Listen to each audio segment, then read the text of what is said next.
screen looks really good. I'm seeing bait and fish all in 7 to 10 foot, which is really what I was hoping to find. So, oh, there we go, Chip.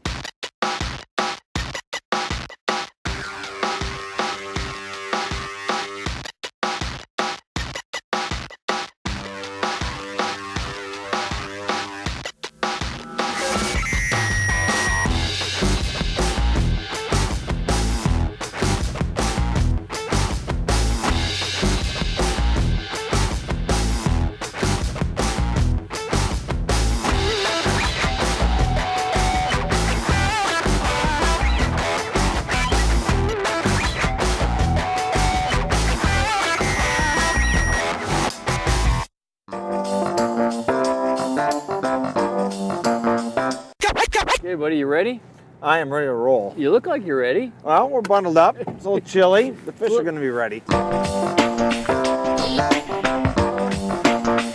Bottom line is we need to find the bait. If we find the bait, I'm very certain we'll find the fish. I think this is a decent place for us to start. It's just off the edge of a rock, you know, a shoal, and so we'll try the fish off that edge and 9 to 11 feet of water. See if we can find some bait. All right.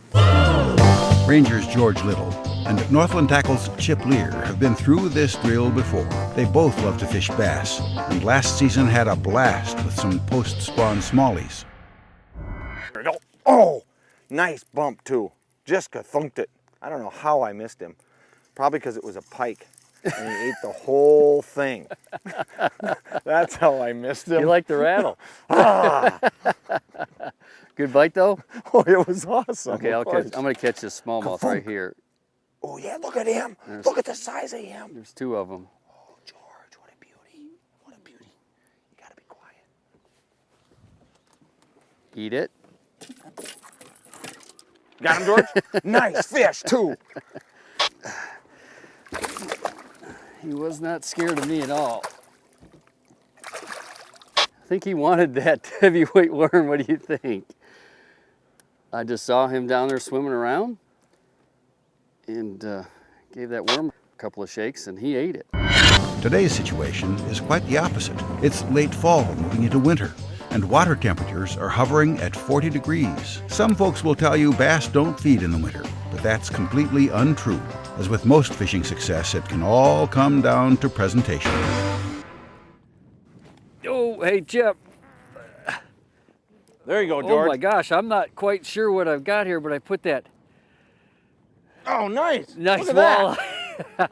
That's a bonus. Yeah, the Sabile crankster on, because we weren't getting bit. When we were dissecting this flat out here, one of the greatest surprises that I had was when we came across the first walleye. I mean, we're going through this and we're throwing different presentations, trying to figure out what the bass want to bite. And what do? We throw on a crankbait and we catch a walleye. That's a pretty nice fish. That's mid 20 inches. Is it? Oh yeah.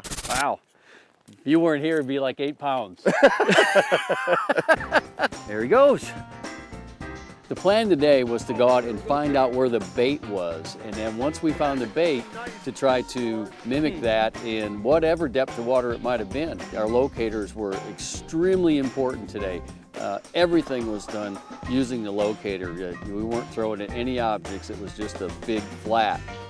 That's a 4-pounder. Oh yeah, no doubt. Gave that a couple of throws, and now I'm going to put on a tandem Colorado bait, and what this will do is I'll be able to crank the bait slower because these blades catch more water and they vibrate more, so it'll be a totally different feel for the fish down there, and I'll be able to run it a little bit slower. I was thinking it was going to be stocking cap and gloves all day long, so I was pretty happy to see that sun break through the clouds in the afternoon. There we go. What happened, George? Chip? Wow, did you change up to that crankbait? Yeah, I did. I picked that other rod up. Well, that didn't shock me. No. Oh my, you're never going to believe it. It's another walleye. Wow. Oh, Well, what a fatty. in the fall or in cold water, you need sunshine. The new, once that sun came out, the bite was going to get better. I got one, Chip. Oh yeah. Oh, nice. Yeah, that's a brute. And this one's pushing 5 pounds. Beautiful fat belly, eating well. That's a big fish. The walleyes are eating these crankbaits. The bass are eating the spinner baits. And that's pretty neat. I mean, here we are working the same structure. Obviously, these fish are feeding on the same bait, on the same flats. Different presentations producing different types of fish. There we go. Oh, yes. Oh man, he is mad. I know. What I can't get over is how close to the boat they eat. I mean, you go across that big flat and then they just all of a sudden they eat right next to the boat. Yeah, as long as they eat. Exactly. I'm pretty okay with that. Oh, there's another really nice one, George. Look at that guy. Let's see. Want me to get him? Sure. Oh, good job, bud. That is unbelievable. Absolutely unbelievable. Look at that thing. Here, take your fish. Man, that's a dandy. Well, I mean, you got to remember, I mean, here we are, is that the water temperature is really cool. And these fish are just up on this hard bottom flat. And they are putting on a little bit of the fall feed bag before winter, because these things aren't going to stay shallow all winter. These bass are going to fall down deep as winter finally sets in. But on a glorious fall day like this, a little chilly in the morning on the fingers, but tell you what, you heat up with some great rewards like this in the afternoon. North American Fisherman is brought to you by Ranger Boats, still building legends one at a time. By Berkeley Tri-Lead, anglers trust Berkeley Tri-Lead, America's strongest. Quebec, providing emotions since 1534. Yeti Coolers, wildly stronger, keeps ice longer. And by these other fine sponsors. George Liddle from Ranger Boats and Chip Leer from Northland Tackle have latched on to a late fall pattern for smallies. I didn't care what the temperature was this morning. I knew that we had an opportunity to go out and catch some of these big fish. Getting to fish with Chip is always fun. My past experience fishing with George, I was really hoping that there would be someone there to actually hook them for George, because I don't know.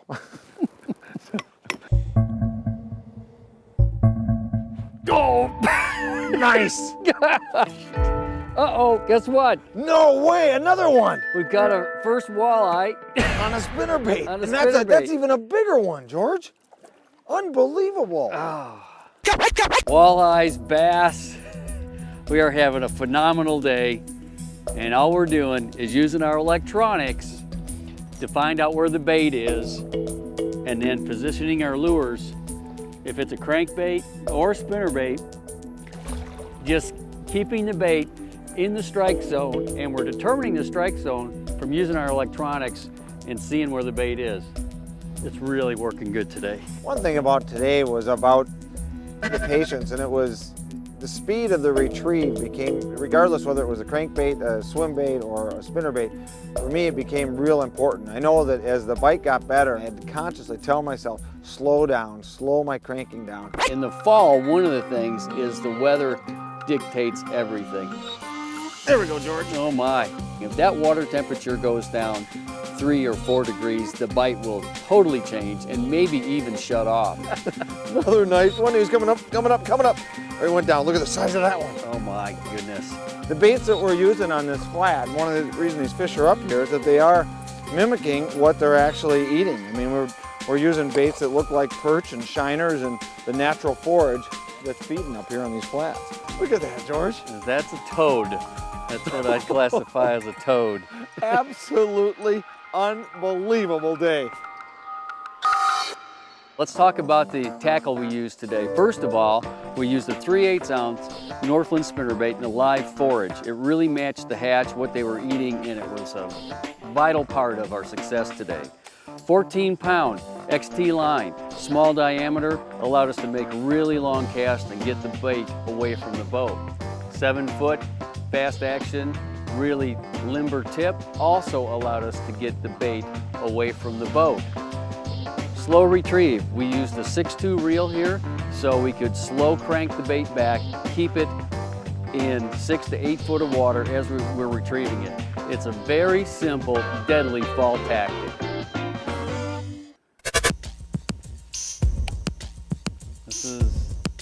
We've caught Got him. Yeah, we caught a few right here today. This spot right here, well, that one might have had it. Oh, he went down into the goo. Okay, he's got a little veggies with him. Yes, he does. That's good though. You get to see a little of the goo and what's. Let me grab this here. Let me show you.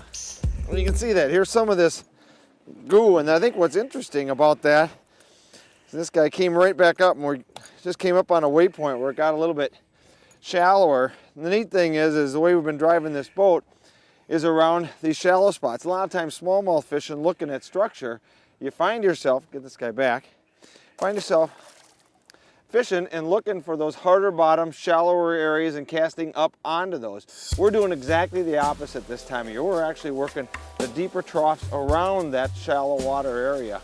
We're actually casting out into abyss, keeping our boat up on that green grass, the kind of the vegetation at the end of the season here. It's all kind of decomposing and falling apart. And we're casting out away from the structure, and that's where those fish are holding. Oh! Get him? Oh my goodness. Oh, nice, nice, nice, nice. Yeah. Every fishing experience you want to take home a lesson learned. And mine today was that these fish aren't always related to, up against a piece of structure. That this time of year, in the fall, they have fallen off and they're down in the trenches between the bumps of structure. And it was really neat the way we concentrated on those bigger, open, flat areas. Not that deep, just bigger, open, flat areas that those fish were spread out on. Wow, I cannot get over how well our plan has worked today. I guess I shouldn't be that surprised, but it really worked well. We've had a great day. One more cast. One more cast.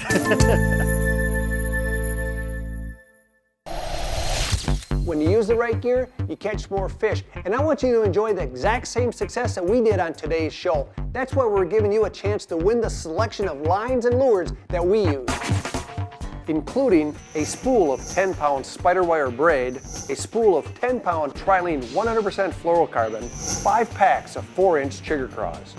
To enter this free drawing, go to Facebook and like the fishing club.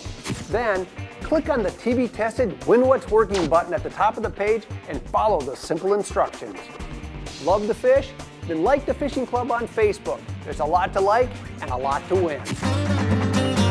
Knot Wars is next, and Dr. Hal Schramm discusses the best habitat for recruiting bass when North American Fisherman continues.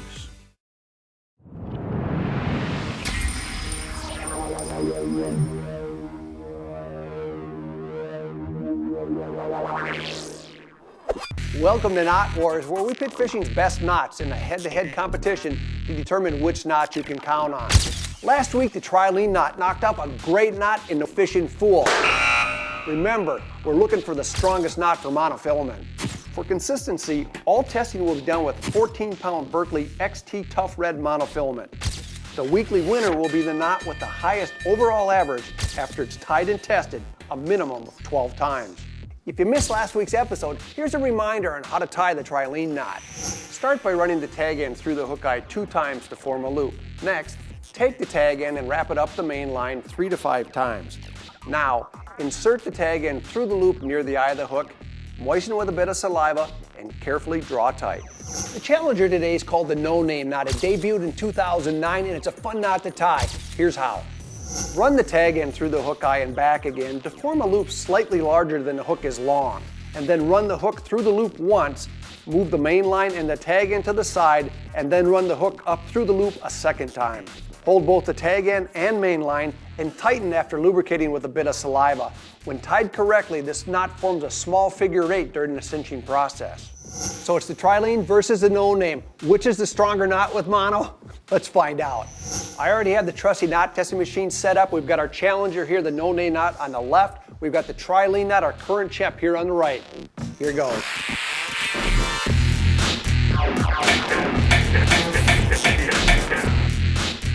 Well, we have a winner. The trilene knot has beat the No Name knot, but the No Name knot performed very well. Look at these scores, 22.9 with 14-pound XT, That's phenomenal, but the trilene knot is the knot that's still holding tough.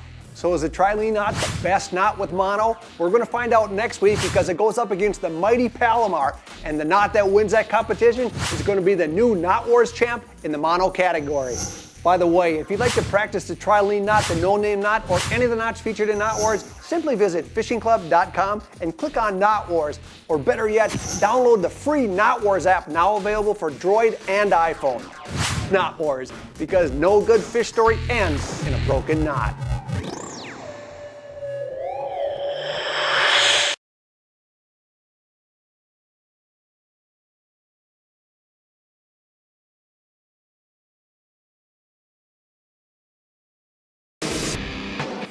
Yeah, now that's what we're looking for when we're bass fishing.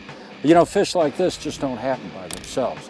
You're not going to have any of these if you don't have successful spawning and if the little fish don't survive.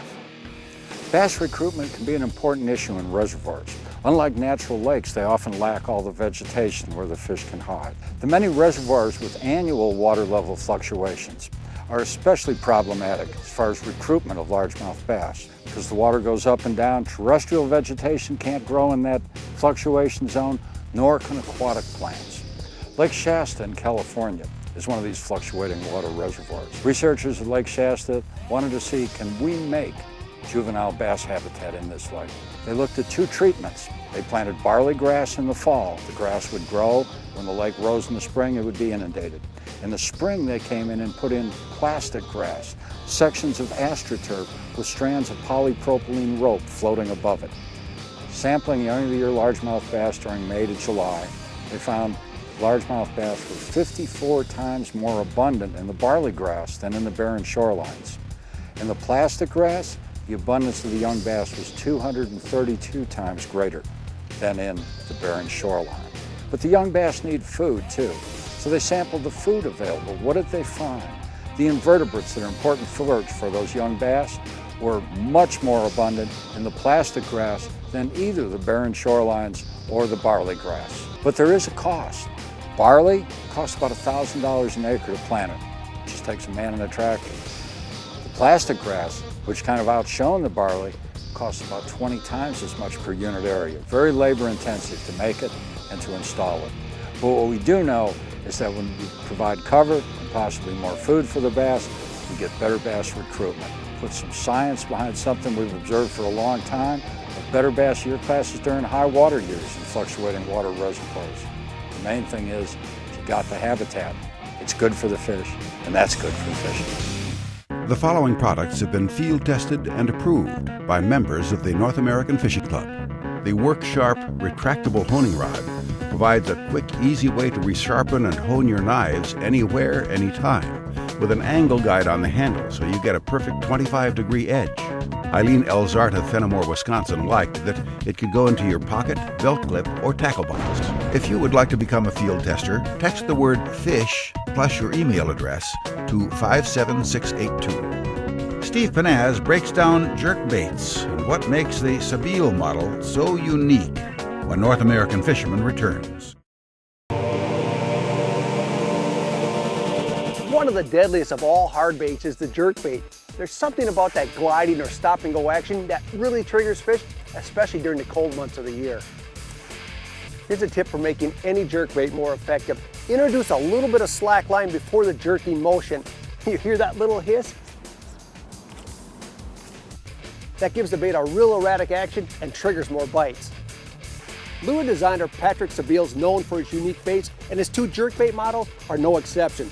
This is the 3.5-inch stick shad. Unlike other jerkbaits, this one doesn't feature a diving lip, giving it a really unique action when it's twitched or jerked on a slack line. The stick shad is also liquid filled. You can see it when you look close. This makes the bait tail heavy when casting, giving you great distance and accuracy. The stick shad comes in 3 models: floating, suspending, and sinking, and 5 sizes from 3 to 7.25 inches. Now check this baby out. It's called the Bonga Jerk, and this is the largest size available. See this keel here? It offers very little friction under the water. The Bonga Jerk comes in a floating model only and 3 sizes, from 3 3/4 to 6.5 inches. You know, there's times when nothing... There's a fish right there. You know, there's times when nothing works better than a jerkbait, and if you're not fishing them often, you know, you're really hurting yourself. Look at this guy. Oh, it's a pike. But I tell you what, they're a lot of fun to fish, and they're deadly.